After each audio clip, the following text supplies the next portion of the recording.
लोकसभा चुनाव 2024 में बीजेपी अपने एनडीए के कुनबे को भी बढ़ाने में लगी हुई है और उड़ीसा में नवीन पटनायक के साथ बीजेपी के गठबंधन लगभग तय माना जा रहा है। हालांकि अभी इस पर दोनों दलों की ओर से चुप्पी साधी गई है क्योंकि सीटों के समझौते को लेकर बातचीत अभी भी जारी है। जो सूत्र बता रहे हैं उसके मुताबिक बीजेपी ने बीजेडी और नवीन पटनायक के सामने लोकसभा में 14 सीटों की मांग रखी है, तो वहीं विधानसभा के लिए 41 से लेकर 47 सीटों की मांग रखी है। उड़ीसा विधानसभा में 147 सीटें हैं तो लोकसभा की 21 सीटें हैं।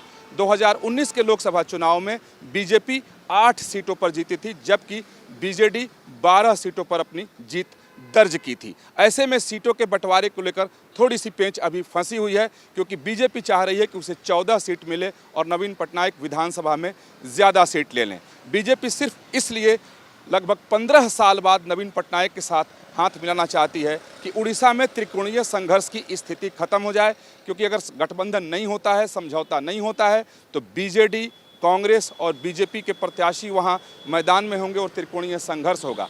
अगर गठबंधन हो जाता है 15 सालों के बाद, क्योंकि 2009 के बाद से नवीन पटनायक और एनडीए में दूरी है, दोनों एक साथ नहीं हैं, वो उड़ीसा में अपनी अलग राजनीति की धारा लेकर चलते हैं और बीजेपी उसी को ख़त्म करके उन्हें अपने साथ लाना चाहती है ताकि त्रिकोणीय संघर्ष की स्थिति खत्म हो जाए। हालांकि अभी समझौते को लेकर के दोनों दलों की ओर से चुप्पी साधी गई है, सीटों के बंटवारे पर चुप्पी है, लेकिन जो सूत्र बता रहे हैं कि गठबंधन लगभग तय है, सिर्फ पेंच सीटों के फॉर्मूले के ऊपर है।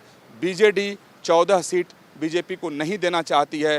बीजेडी की तरफ से ऑफर है कि जितनी सीटें बीजेपी जीती थी उन सीटों को ही वो ले जो बीजेपी को स्वीकार नहीं है, लेकिन बीच का रास्ता जो सूत्र बता रहे हैं वो निकल गया है और आने वाले 1-2 दिनों में बीजेडी और बीजेपी यानी एनडीए में बीजेडी शामिल हो जाएगा, इसकी घोषणा भी हो सकती है।